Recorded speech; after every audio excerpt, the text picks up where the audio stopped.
아침을 뉴스로 깨웁니다. YTN 라디오 김호성의 출발 새 아침. 여러분 안녕하십니까? 출발 새 아침 김호성입니다. 누가 빚내서 주식하려고 했나 이런 말을 할 수 있겠지만 과연 이게 개인들만의 잘못인지 궁금합니다. 오늘 아침 청와대 국민청원에 올라온 글입니다. 코스피 2000선이 무너졌습니다. 2008년 글로벌 금융 위기 이후의 최저 수준입니다. 대한민국 증시가 세계 주요 증시 가운데 가장 빠른 속도로 추락하고 있습니다. 정부는 5천억 원 규모의 안정대책을 증시 개장 전에 내놓았지만 시장은 폭락장세로 반응했습니다. 정부 대책 믿지 못하겠다는 것이겠죠. 실제로 어제 외국인들은 주식을 산 것보다 1,600억 원어치의 더 많은 주식을 내다 팔았습니다. 한국 경제의 미래를 비관한다는 반증일 겁니다. 개인들도 비슷합니다. 한국은행이 발표한 소비자 심리지수는 99.5, 전달보다 0.7포인트 떨어진 상황입니다. 김동연 부총리는 증시 급락과 관련해서 패닉까지는 아니다라고 말하면서 상황을 지켜보겠다고 말했습니다. 패닉에 빠진 개인 투자자들은 이 상황이 내 잘못인지 궁금하다면서 묻고 있습니다. 지켜볼 때가 아닌 것 같습니다. 네, 관련 내용은 4부 경제 GPS에서 짚어보도록 하겠습니다. 10월 30일 화요일입니다. 잠시 후 출발하겠습니다.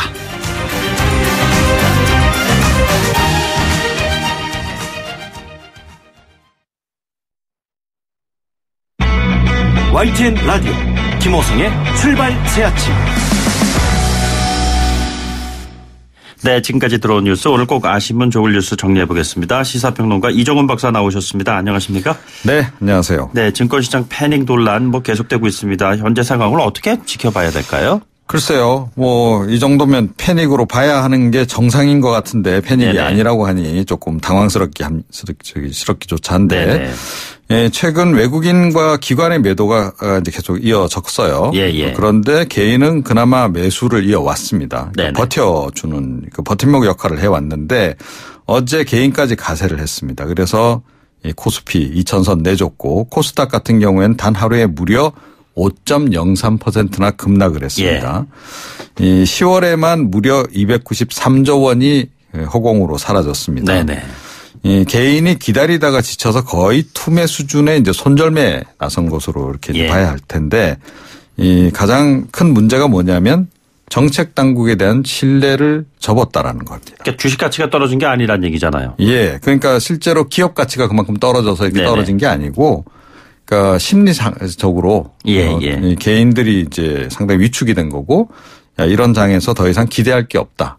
또 정책 당국에 대해서도 더 이상 기대할 게 없다라는 생각을 하고 있는 것. 이게 이제 문제인 거죠. 그러니까 경제는 심리다는 얘기가 있는데 정말 이번 같은 경우에는 심리가 결정적으로 지금 작용을 하고 있는 그런 거고요. 네네. 특히 이제 미국과 금리 격차가 커지는 속에서도 이 금리 인상 타이밍을 놓친 것이 결정적이다라고 하는 지적이 많습니다. 그러니까 최근에 이 주가 급락을 선도한 것이 외국인 자본 이탈이거든요. 그러니까 한 달 동안 무려 4조 원 정도 매도세가 이어졌는데 그러니까 이번에 이제 금리를 동결하면서 금리 인상을 하지 않으면서 이주열 총재, 한국은행 총재는 외국인 자본 빠져나갈 일 없을 거다라고 얘기했거든요. 그런데 실제로 지금 그 빠져나가는 현상이 좀 있는 겁니다. 그런데 10월 인상 안 되더라도 11월은 될 것이다 그랬는데 11월 인상을 꼭 한다라는 그런 의미도 또 좀 아니에요? 그러니까 그것도 지금은 결국 어려워진 거 아니냐라는 얘기가 그래서 나오는 겁니다. 그러니까 이 금리 인상은 좀 더 선제적으로 미국이 금리 인상을 할 때 먼저 하거나 아니면 좀 거기에 발맞춰서 했어야 되는데 그때 타이밍을 놓치고 나니 지금은 그러니까 이 다른 요인들 때문에 금리 인상을 또 하기 어려운 그런 상황이 된 거 아니냐. 네네. 그런 지적이 지금 이제 나오고 있는 그런 그 상황이고요. 실제로 어제 국회 그 기획재정위 국정감사에서도 그 논란이 집중적으로 이제 나왔습니다. 더불어민주당 윤우덕 의원이 증시 패닉 우려가 있다라고 질문을 하니까 김동연 경제부총리는 패닉까지는 아니다. 그러면서 컨틴전시 플랜을 나름 갖고 있다라고 답변을 했어요. 이게 비상대책 그런 건데요. 그러니까 그게 과연 정말 있는 건지 잘 모르겠습니다. 또 바른미래당의 김성식 의원하고 더불어민주당 강병원 의원은 이 저금리 기조에 오히려 힘을 보태는 그런 질문을 내놨어요. 그러니까 이 상황에서 금리 올리면 가계 기업 더 힘들어지는 거 아니냐. 여기에 대해서 또 이주열 총재 같은 경우에는 또 실물 경기 감안해서 금리 인상 결정하겠다. 11월 금리 인상 결정된 게 아니다라고 얘기를 해서 금리 인상 이번에도 또 결국 힘들 것이다. 자, 이렇게 되면 외국인 자본 증시 이탈은 더 가속화될 거로 봐야 되는 거죠. 네. 제가 오프닝 톡에서 그 청와대 국민청원 게시판 잠깐 인용했습니다만 그 다른 내용들 보면요. 김동연 그 부총리 교체하라 이런 것들도 꽤 많이 올라와 있더라고요. 네. 그 흔히 말하는 경제 투톱 김동연 장하성 교체설 이런 게 좀 불거지고 있어요. 예, 그렇습니다. 지난 11일에 이제 중앙일보가 두 사람의 이제 교체설을 보도를 했고 그때 청와대는 명백한 오보다. 유감까지 표명을 했습니다. 예. 그런데 이번에는 경향신문 보도라서 좀 더 신뢰도가 높지 않나 이런 생각도 좀 들긴 해요. 네네. 요즘엔 진보 언론이 좀 더 정보가 많으니까요. 예. 여권 고위 관계자 발로 이제 보도를 한 건데 경제부총리와 정책실장 교체 여부를 논할 시기는 이미 지난 것으로 안다. 이 얘기가 네네. 뭐냐면 내부적으로는 이미 교체가 결정됐다. 예. 이런 뜻으로 이렇게 보도를 했습니다. 문재인 정부 그 2기 경제팀 인선 그러면 언제가 될 거냐. 대략 예산안 처리가 끝난 뒤. 네네. 12월이 되겠죠. 초 정도. 그래서 그때가 지금 제일 가능성이 높고 조금 앞당겨질 수 있다. 이런 관측도 없잖아 있습니다. 그러니까 사실은 이 또한 좀 타이밍을 놓친 게 아닌가 이런 생각이 좀 드네요. 알겠습니다. 예. 그리고 문재인 대통령이 새만금 초대형 태양광 단지 조성을 직접 발표한다 그러는데 이게 네. 어떤 건가요? 경제 살리기인가요 또? 그렇게 봐야 하지 않을까 싶습니다. 네네. 그러니까 어제 국회 국토교통위 국정감사에서 그 민주평화당 정동영 의원이 이 문제 제기를 했어요. 예. 정부가 새만금의 산업시설이 아닌 대규모 태양광 설비를 주민 협의 없이 설치하려고 한다. 이렇게 지적을 하니까 여기에 대해서 김현미 이제 국토교통부 장관이 산업단지 유치가 어려운 지역을 중심으로 신재생 에너지 단지를 만든다는 것이다라고 네네. 얘기를 했어요. 그러니까 사실을 인정을 한 거죠. 그러면서 2022년까지 새만금 일대에 민간 자본 10조 원 정도 투입을 해서 태양광 풍력단지를 이제 조성한다. 이 계획이 좀 알려졌어요. 네네. 원전 4기 정도 규모에 해당하는 그러니까 엄청나게 큰 규모죠. 네네. 그리고 오늘 이제 문재인 대통령이 새만금 재생에너지 행사에 참석해서 그 계획을 발표한다는 건데요. 문제는 그 해당 지역에서 반대 여론이 상당하다는 겁니다. 예. 그러니까 당초에는 산업연구단지가 예정이 돼 있었는데 이거 포기하고 결국 여기다가 그냥 태양광 패널 쫙 깔겠다는 얘기 아니냐. 네네. 이런 이제 불만이 지금 나오고 있는 그런 상황이고요. 예. 이게 조금 전에 이제 경제 살리기 행보 말씀을 하셨는데, 네네. 그러니까 만약에 이 태양광 패널마저도 중국산으로 싹 다 깔아버리면 예. 결국 중국 기업에게만 호재가 되는 거 아니냐라는 지적도 나오고 있습니다. 실제로 최근에 태양광 산업 많이 이제 확산이 되면서 태양광 설비 관련해서는 중국산이 4년 동안 무려 2배 정도 증가했다는 통계도 예. 나와 있거든요. 네네. 어차피 할 거라면 국내 산업 진흥으로 이어지도록 좀 신경을 마저 좀 써야 하지 않을까 이렇게 생각합니다. 알겠습니다. 예. 그리고 임종석 청와대 비서실장이 요즘에 뉴스에 많이 등장하는 것 같습니다. 이게 비서실장 역할이라는 것은 사실은 보이지 않는 곳에서 일하는 대표적인 직책 가운데 하나로 사람들은 알고 있는데. 네, 그래서 좀 자기 정치 논란에 휩싸여 있죠. 예. 네. 미국 국무부 대북정책특별대표를 만났어요.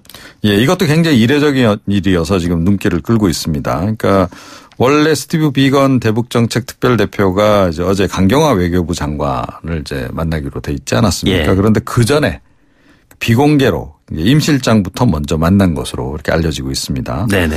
그러니까 안보실장도 아니고 이 비서실장을 만난 것 자체가 굉장히 전례가 없는 일이어서 이제 관심이 더욱더 그 배경에 모아지고 있는 상황인데 정의용 실장하고는 오늘 만나는 걸로 원래 예정이 돼 있었습니다. 그런데 미국 측에서 이 자리에 임 실장도 함께 나와줬으면 좋겠다라고 예. 얘기했다 그래요. 그런데 임 실장이 오늘 일정이 이제 어렵다 그래서 어제 따로 만난 그런 건데 청와대 쪽에서의 설명은 한반도 비핵화 평화정착 2차 북미 회담 진행 사안에 대해 심도 깊은 대화가 오갔다. 예. 뭐 한국의 지원을 요청했다. 네네. 이렇게 이제 설명을 좀 하고 있습니다. 도대체 비건 특별대표는 왜 임 실장을 만나려고 했을까? 네네. 예, 도대체 어떤 메시지를 전달한 것일까? 이것도 지금 이제 진실규명이 필요하지 않을까 이렇게 여겨지는데 네네. 남북 경협 속도 조절을 요구했을 가능성이 네네. 지금 없잖아 있는 것으로 알려지고 있습니다. 실제로 예. 지금 경의선 철도 남북 공동조사 미국 측 반대로 지금 지연되고 있고 이거 조명근 장관도 어제 인정을 하지 않았습니까? 네네. 또는 지금 북미 실무 협상과 관련해서 뭔가 좀 중재 역할을 요청했을 가능성도 이제 있다는 얘기인데 네네. 그 후자더라도 조금 그렇잖아요. 예. 임 실장이 북한과 도대체 무슨 그 긴밀한 채널을 가지고 있길래 네네. 미국 정부가 그런 실무 협상까지 지원 요청까지 했을까? 다 추측이기 때문에 아직까지는 네. 어느 쪽인지 모르겠습니다. 예. 얘들 속도보단 방향이 더 중요하다는 얘기들 많이 하는데 좀 지켜보도록 하겠습니다. 네. 여기까지 듣겠습니다. 고맙습니다. 네. 네. 지금까지 이종훈 시사평론가였습니다. 여러분은 지금 FM 94.5MHz로 방송되고 있는 YTN 라디오 김호성의 출발 새 아침을 듣고 계십니다. 의견 주실 분은 짧은 문자 50원, 긴 문자 100원의 이용료가 드는 휴대전화 메시지 샵 0945 우물정 0945번으로 의견 남기실 수 있습니다. 네, 지난 10일부터 시작된 국정감사 사실상 어제 마무리가 됐습니다. 여러 현안들이 떠올랐습니다만 발의했던 법안이 국정감사를 계기로 더 주목을 받는 경우가 있었습니다. 바로 박주민 의원이 대표 발의한 특별재판부 구성에 대한 이야기죠. 양승태 대법원장 시절 사법농단 수사를 위해서 별도의 특별재판부가 필요하다는 그런 얘기죠. 한국당을 제외한 여야 4당이 모두 한 목소리를 내고 있습니다. 물론 여러 가지 온도 차이는 있습니다만 법안 대표 발의한 분이시죠. 더불어민주당의 박주민 최고위원 전화로 연결해서 이야기 나눠보겠습니다. 의원님 안녕하십니까? 예, 안녕하십니까? 예, 법안 발의했던 게 거의 석 달 전입니다. 국정감사를 통해서 더욱더 주목을 받게 됐는데요. 네. 이게 지금 이름이 무척 길어요. 양승태 전 대법원장 재임 기간 중에 사법농단 의혹 사건 재판을 위한 특별 형사 절차에 관한 법률안. 자, 이 제목에 사실 모든 게 다 담겨 있는 것 같습니다. 네. 간단한 설명 부탁드리겠습니다. 네, 사실 이 법안의 이제 골자는 현재 사법농단 관련돼서 조사나 수사를 받은 판사들이 네네. 80명 이상이 되는 상황에서 예. 공정한 재판을 위해서 사건 관계자들에게 이 사건을 맡기면 안 된다는 그런 내용을 담고 있습니다. 네네. 구체적인 방법은 대한변협이 추천하는 3인, 그다음에 서울중앙지방법원 1심의 경우에는 네네. 서울중앙지방법원 판사들이 추천하는 판사 3인, 예. 그다음에 대법원장이 위촉하는 3인, 이렇게 9인으로 추천위원회를 구성한 뒤에 네네. 이 추천위원회가 서울중앙지방법원의 판사들 중에 이 사건을 담당하기 적합한 판사들 2배수로 추천하면 네네. 그 중에서 이제 대법원장이 적절하다고 판단하는 판사들을 지명해서 재판부를 구성해서 네네. 사건에 대한 심리를 담당하도록 하는 것입니다. 예. 이게 지금 판사를 그러니까 순차적으로 그러니까 랜덤으로 정하는 것이 아니라 특정한 판사를 지명을 해가지고 그 판사로 하여금 이 사법농단의 의혹을 재판한다 이런 이야기 있잖아요. 네. 자, 이 부분에 대해서 여러 가지 그 반론들도 있는 것 같습니다. 예. 네네. 이 부분에 대한 좀 일종의 설명을 좀 부탁드린다면요. 네, 방금 말씀하신 것처럼 판사를 무작위로 배정해야지 네네. 그렇게 추천을 받아서 추천받은 판사 중에 골라서 하는 것이 맞느냐라는 말씀을 많이 하십니다. 예. 근데 무작위로 이제 배당을 하는 것이 공정한 재판을 위해서 좋을 때는 판사들이 다 어떤 특정 사건에 연루나 관련이 없을 때를 전제로 한 겁니다. 네네. 근데 지금은 아까도 말씀드렸던 것처럼 최소 80명, 많게는 130명 정도의 판사가 이 사법농단 관련돼서 조사나 수사를 받은 사람들이에요. 예. 그리고 그 사람들 중에 상당히 많은 숫자가 지금 이 재판을 담당하게 될 서울중앙지방법원, 그리고 2심으로 올라갔을 때 사건을 담당하게 될 서울고등법원에 퍼져 있어요. 일종의 제적 사유가 되는 대상자들이라는 말씀이시죠? 예. 그리고 이제 그 사람들이 어떤 사람인지 잘 드러나지도 않는 거죠. 근데 무작위로 그러면 이 판사들한테 배당을 한다. 그러면 이 판사들한테 배당이 되는 상황도 막을 수가 없게 되는 거죠. 네네. 그렇게 되면 본인이 본인 사건을 판단하게 됩니다. 예. 네, 그렇기 때문에 그런 식의 어떤 사건 배당은 이 상황에서는 공정한 재판을 위해서 사용될 수가 없고요. 네네. 오히려 그렇게 사건에 관여됐던 사람들 좀 가려내는 절차가 필요합니다. 지금 사법농단 관련해서 검찰 수사 착수 한 4개월, 넉 달 정도 지났습니다. 그리고 임종원 전 법원 행정처 차장도 구속이 됐고요. 그런데 네네. 말씀하시는 특별재판부가 설치가 되면은 그동안의 넉 달 동안의 이 검찰 수사와 관련해서 어떠한 부분들이 달라지게 되는 것입니까? 우선은 이제 임종원 전 차장은 구속이 됐지만 다른 사람들에 대해서는 이제 본격적으로 수사를 해야 되는 상황이거든요. 특히 양승태 전 대법원장이라든지 박병대 전 대법관처럼 최고위층 법관들에 대한 수사는 이제부터 시작되는 겁니다. 네네. 근데 지금까지 보면은 영장이 줄줄이 기각되어 왔었잖아요. 예. 근데 제 법에는 이제 영장 전담 판사도 그런 식으로 정하게 돼 있어요. 예. 그렇게 되면 영장도 발부될 가능성이 높아지고요. 네네. 두 번째로는 임종원 전 차장을 비롯한 앞으로 이제 기소될 사람들에 대한 사건 심리도 이 특별하게 구성된 재판부에서 판단을 하게 됐기 때문에 공정한 재판이 이루어질 가능성이 높아지게 됩니다. 예. 자, 그러면 현실화되기 위해서는 여야 한 목소리를 내야 할 텐데 한국당이 반대하고 있지 않습니까? 네네, 맞습니다. 자, 그러면 현실적으로 이게 어려움이 있지 않을까라는 그런 생각들도 드는데 어떻게 될 것 같습니까? 전하고는 굉장히 상황이 달라졌다고 저는 보고 있어요. 왜냐하면 지금은 아까 말씀하셨던 것처럼 여야 4당이 지금 같은 목소리를 좀 내고 있고요. 네네. 두 번째는 자유한국당 의원님들 중에서도 제가 개인적으로 접촉해보면 이건 정말 필요하다. 어떻게 사건 관계자가 자기 사건을 판단하게 만드냐. 그건 상식에 반한다라고 얘기해 주시는 분들도 꽤 있습니다. 네네. 그렇기 때문에 이제 지형이 논의에 굉장히 적합한 형태로 지금 형성이 돼 있다라고 말씀을 드리겠고요. 또 하나는 국민분들이 거의 80%, 70% 가깝게 이 특별재판부 설치에 대해서 동의를 해주고 계세요. 예. 그렇기 때문에 자유한국당도 이런 국민분들의 어떤 의견이나 정서를 무시할 수가 없겠죠. 그래서 이제 본격적으로 이제 국정감사가 끝나고 협상 시즌에 들어가는데 충분히 통과가 가능할 거다 이렇게 보고 있습니다. 네.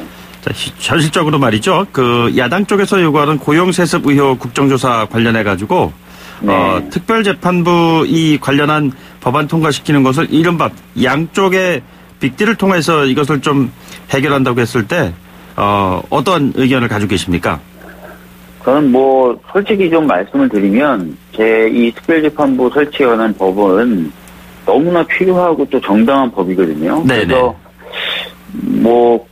야당이 특히 이제 자유한국당이 이거를 거래로 해가지고 해주겠다라고 얘기하는 것 자체가 좀 그렇게 좋아 보이지는 않습니다, 솔직히. 네네. 예, 그런데 지금 여야 그 정도까지 의견을 가지고 있습니다. 예, 여야 합의가 전제돼야 되는데 그렇게 되지 않을 경우에는 기본적으로 국회 선진화법 절차에 의거해가지고서는 한국당이 반대할 경우에 이게 현실적으로 가능하겠냐 이런 그 질문이잖아요. 네. 그랬을 때 이제 이거 흔히 말하는 패스트 트랙으로 이것을 좀 현실화시킬 수 있지 않겠느냐라는 그러한 대안을 가지고 있는 분들이 많은 것 같은데 같은 생각이신가요? 네. 그렇게 생각하시는 분들도 있고 저도 그럴 수도 있다고 생각하지만 지금 단계에서는 제 생각에는 그렇게 거래를 바로 하려고 한다거나 하는 것보다는 네네. 이 법의 필요성에 대해서 먼저 좀 얘기하고 설득하는 절차가 선행돼야 되지 않을까 생각합니다. 예. 자, 제가 이 빅딜 질문을 드린 김에요. 공기업 채용비리 국정조사 같은 경우에는 야당 쪽에서 민주당 향해서 동참하라 이런 목소리를 내고 있는데 민주당 입장은 그렇게 속 시원한 답변 내놓지 않는 것 같습니다. 어떤 의견 갖고 계십니까? 이미 저희 원내대표가 이야기한 것처럼. 네네. 지금은 이제 서울시가 감사를 청구하겠다고 그러고 하고 있는 상황이지 않습니까? 그러면 감사를 먼저 좀 거쳐보고. 네네. 그 결과가 굉장히 심각하거나 또는 감사 결과가 너무나 부실하다라고 하면은 얼마든지 국정조사 갈 수 있는 거예요. 저희들은 채용 비리에 대해서 전혀 용납하고 싶은 마음이 없습니다. 네네. 그래서 국정조사는 무조건 안 된다고 얘기한 적이 없어요. 예. 알겠습니다. 그런데 특별재판부 구성이 된다면은 그 절차대로 가게 되겠습니다. 만약에 안 됐을 때 이후의 상황 같은 건 혹시 생각해 보시지 않으셨나요? 특별재판부 법을 통과시키려고 노력을 열심히 했는데도 불구하고 방금 말씀하신 대로 안 된다면은 네네. 뭐 다른 방법들도 저희들이 고민을 해봐야 됩니다. 예. 뭐 그중에 대표적으로 거론될 수 있을 만한 것이 법관에 대한 탄핵입니다. 네네.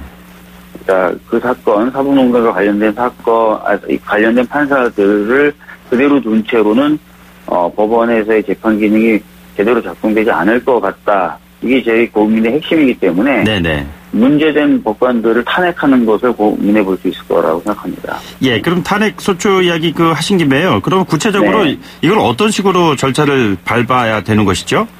탄핵 절차는 이제 헌법에 명시되어 있는데요. 네네. 대적 의원의 3분의 1이 발의하면은 탄핵 소추안이 발의가 되고요. 네네. 그다음에 판사들의 경우에는 그렇습니다. 그다음에 과반수, 제적위원회 과반수가 찬성하면은 탄핵이 가결이 됩니다. 예, 예. 그다음에 이제 예전에 박근혜 전 대통령 때처럼 헌법재판소로 넘어가서 탄핵 심판 절차를 마지막으로 거치게 되죠. 네네.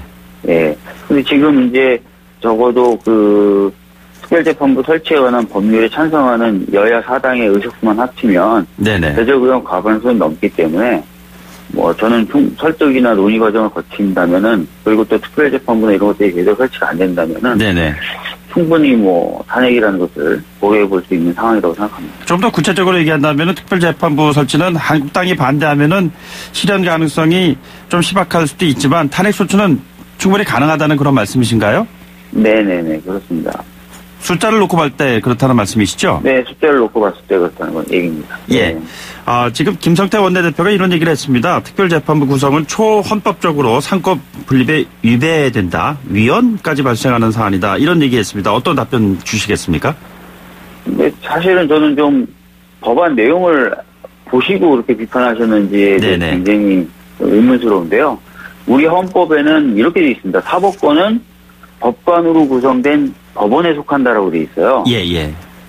이제 그 조항에 지금 이 특별재판부 관련된 법이 위배된다는 건데, 네네. 특별재판부 관련된 법은 법관이 아닌 사람을 법관으로 만드는 그런 제도가 아닙니다. 네네. 법관 중에 담당할 법관을 정하는 것이기 때문에 법관으로 구성된이라는 단어에 위배되지 않고요. 그 다음에 예. 법원에 속한다라는 부분에 대해서도 위배되지 않는 게 특별한 어떤 법원을 만드는 게 아니라 법원 내부에 그 사건 담당한 법원 내부에 판사들로 구성된 새로운 부를 하나 만드는 겁니다. 네네. 그렇기 때문에 헌법 조항하고 배치되는 게 아무것도 없어요. 예. 예. 그리고 사법행정에 대해서나 재판 제도에 대해서 국회가 법을 만들 수가 있습니다. 예. 심지어 우리 헌법 101조 3항은 법관의 자격을 법률로 정한다고 돼 있어요. 네네. 그러니까 입법부가 권한을 갖고 있는 겁니다. 네. 그런데 왜 이게 위헌이 되는 건지 저는 잘 모르겠거든요. 네네. 네. 왜 위헌이 된다고 하는지 잘 모르시겠다는 연장선상에서의 과거의 발언들 보면 조국 민정수석 같은 경우에는 특별재판부 설치는 합리적인 의심에 근거한 것이다. 이런 내용을 좀 올리기도 했습니다. 네. 같은 생각 가지고 계시는지요? 아니, 지금 방금도 말씀드렸지만. 예. 지금 사법농단 관련해서 수사나 조사를 받은 판사들이 적어도 80명, 많으면 130명이고, 그 중에 상당수가 지금 이 사법농단 관련된 사건이 기소되면은, 담당해야 될 서울중앙지방법원하고 서울고등법원에 퍼져 있다니까요. 예. 그분들, 그냥 무작위 배당하면 그분들한테 사건이 배당돼요. 예를 들어서 지금 서울중앙지방법원에서 있는 형사부 중에 이런 사건을 주로 담당하는 부가 7개 부가 있어요. 네네.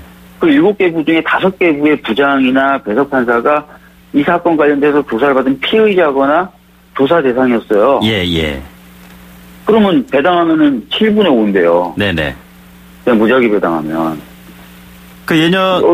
어쩔 수가 없는 겁니다, 지금은. 예, 지난 5년간 저도 통계를 봤습니다만 형사재판에서 제척, 기피 회피 신청한 것인데 실제로 받아들여진 거는 791건 가운데 2건밖에 되지 않는다. 이런 얘기가 있었습니다. 예. 그리고 실제로 이런 사례도 있지 않습니까? 장충기 전 삼성전자 사장한테 막 여러 가지 문자를 보내가지고 판사가 어떻게 그럴 수 있냐라는 분이 이무재, 이부진 두 분의 이혼 소송을 담당하고 있었잖아요. 네네.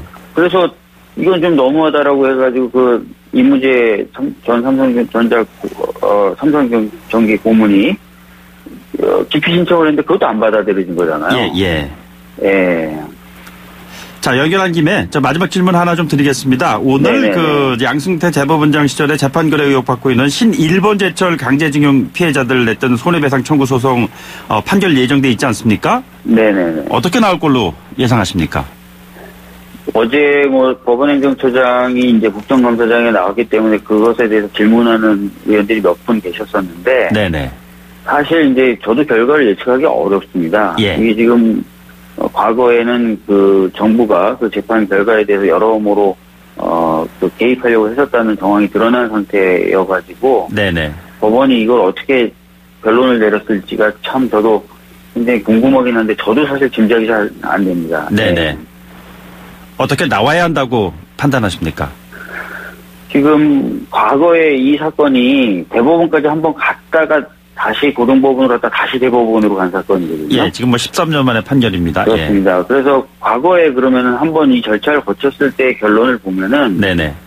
저는 당연히 이제 손해배상이 인정돼야 된다라고 보는 쪽이죠. 예. 알겠습니다. 네, 오늘 말씀 고맙습니다. 네, 감사합니다. 네, 지금까지 더불어민주당의 박주민 최고위원이었습니다. 네, 1부 마치고요. 2부에 돌아오겠습니다. 소통의 아침을 여는 공정한 목소리 YTN 라디오 김호성의 출발 새아침. 네, 출발 새아침 2부에서는요. 일제 강제징용 피해자들의 손해배상 청구 소송 오늘 굉장히 중요한 판결이 하나 나옵니다. 관련한 내용 준비하고 있습니다. 잠시 뒤 돌아오죠. YTN 라디오 김호성의 출발 새아침.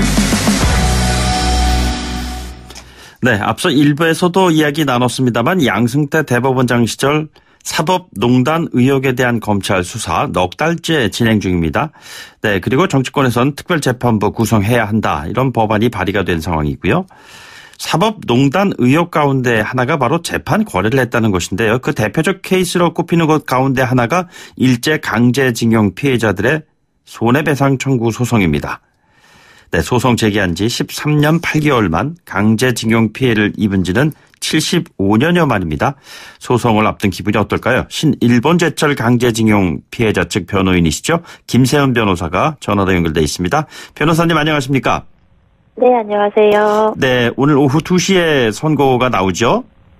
네. 지금 심정이 어떠십니까? 피해자 할아버지들이 소송을 제기한 지 13년이 넘는 세월 동안 매일매일 기다려온 순간을 앞두고 있는데요. 네네. 꼭 이분들의 마음을 보듬어 줄 수 있는 좋은 판결이 있기를 간절히 바라고 기다리고 있습니다. 네, 뭐 조금 전에 저희가 일부에서 그 더불어민주당의 박주민 의원에게 마지막 질문을 드렸는데 관련했어요. 그런데 당연히 손해배상이 인정돼야 한다고 본다. 뭐 본인은 그런 생각을 가지고 있다 이렇게 얘기를 했어요. 자, 근데 사실 청취자분들이 관심을 가지신 분들은 이 사건에 대해서 잘 알고 계시지만 모르시는 분들을 위해서 간단하게 한 14년 전에 어떤 소송이 있었다. 이 설명을 좀 부탁드립니다. 네, 간단하게 말씀드리면 이 사건은 일제 시기인 1943년부터 45년까지 강제 동원되어 일본 현재에 있는 제철소에서 강제 노동을 하셨던 여운택, 신천수, 김교수, 이춘식 이렇게 네 분의 할아버지께서 일본 기업인 신일본 제철을 상대로 제기한 손해배상 청구 소송입니다. 네네. 원고들 중 두 분의 할아버지는 90년대 일본 법원에 소송을 제기하기도 하셨었는데요. 예. 일본에서 진행된 소송에서 패소 판결을 받게 되자 2005년에 한국 법원에 억울함을 호소하면서 소송을 제기하게 되었습니다. 그런데 대법에서 피해자들이 이게 승소를 했던 사건입니다. 네, 당초 1심, 2심에서 모두 신일본 제철의 손해배상 책임을 인정하지 않아서 원고 패소 판결을 받았습니다. 네네. 그런데 2012년 5월 대법원에서 일본 법원의 판결은 일제 시기 강제동원 자체를 불법으로 보고 있는 대한민국 헌법의 핵심적 가치와 정면으로 충돌한다고 보았고, 네네. 원고들의 청구를 받아들이는 취지로 판결을 뒤집고 사건을 서울고등법원으로 돌려보냈습니다. 네네. 서울고등법원은 2013년도에 대법원 판결 취지에 따라서 신일본 제철의 책임을 인정했고 원고들에게 그 위자료 1억 원씩을 지급해야 된다고 판결을 했습니다. 여기에 대해서 신일본 제철이 불복하면서 사건이 대법원으로 가 있게 된 겁니다. 그러니까 이제 재상고가 된 상황에서 대법원에서 이 사건이 지난 5년 동안 계속 있다가 오늘 이제 판결이 나게 되는 그런 상황에 처하게 된 것입니다. 네. 예, 그 5년 넘게 결론을 내리지 못하고 있었던 이유가 무엇이죠? 최근 그 사법농단 의혹을 받고 있고, 이제 대표적인 재판거래 사건으로 지금 우리 사건이 논의되고 있는데요. 사실 한 번 대법원 판단이 있었기 때문에 이렇게까지 재판 절차가 지연될 것은 아니었는데, 네네. 그 재판 거래 때문일 거라고는 사실 상상도 못하고 있었습니다. 네네. 예, 최근 의혹과 관련된 언론 보도 등을 통해서 저희는 알게 되었고, 검찰의 수사에도 적극 협조하고 있는 상황입니다. 좀 철저하게 진상규명이 이루어졌으면 하는 바람이 있습니다. 예, 이것이 이렇게 지연되면서 사실 아까 네 분 실명까지 언급을 해주셨는데 이 네 할아버지 가운데에서 생존해 계시는 분은 이춘식 할아버지 딱 한 분이세요, 지금은? 네, 그렇습니다. 70년 동안 기다리시다가 이제 늘 싸워오셨던 분들인데요. 네네. 재판이 지연되는 사이에 판결을 보지 못하고 세 분이 돌아가셨습니다. 그럼 생존해 계신 이춘식 할아버지는 지금 올해 98이라고 지금 들었는데요. 네. 네. 지금 어떤 상황에 계시고 무엇을 바라고 계시는지요? 이춘식 할아버지께서는 이제 연세가 많으시긴 하지만 현재 건강은 괜찮은 상황이고요. 네네. 그렇지만 예전보다는 많이 기력을 잃으신 것 같습니다. 네네. 우리 피해자들은 이제 생애 마지막을 보내면서 목숨을 걸고 재판을 지켜보고 있습니다. 예. 그런데 이러한 재판을 법관의 외국 파견이나 어떤 편의를 제공받기 위한 거래 수단으로 삼고 고의로 재판을 지연시켰다니 참 참담한 심정으로 보고 계시고요. 네네. 이춘식 할아버지께서 내가 이런 꼴을 보려고 98해를 산 줄 아느냐. 네네. 이런 말씀하시면서 역정을 내기도 하셨습니다. 자, 오늘 대법관 전원 합의체 판결이 내려진다고 하는데 이 대법관 전원 합의체 판결이라는 것이 어떤 절차를 거치게 되는 것인가요? 일반적으로 대법원에서는 3인 이상의 법관으로 구성되는 소부에서 판단을 하게 되는데요. 네네. 이것과는 달리 대법원 전원합의체에서는 대법원장과 대법관 13명에 의해서 판단을 받게 됩니다. 네네. 그래서 대법관 전원이 이 사건에 대해서 검토를 하고 의견을 내시고 3분의 2 이상의 출석과 출석 인원의 과반수 찬성으로 평의가 이루어지게 됩니다. 예. 오늘 손해배상이 인정되는 판결이 내려진다고 했을 때 이것이 하나의 선례가 되어져 가지고선 다른 부분에까지 영향을 미칠 수 있게 되는 것이 아닌가요?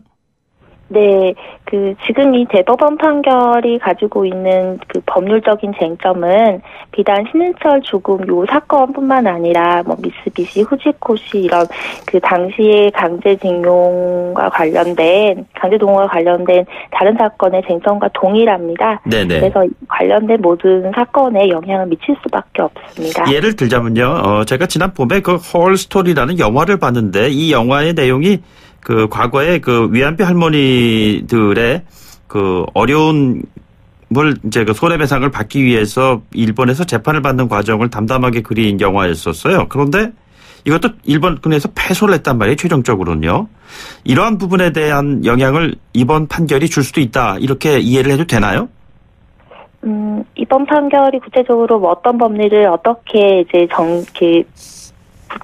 영향을 미칠 수 있는지는 좀 봐야 되겠지만, 당시 일제 시기 당시 있었던 불법 행위에 대해서는 아마 판단에 영향을 미칠 거라고 봅니다. 예.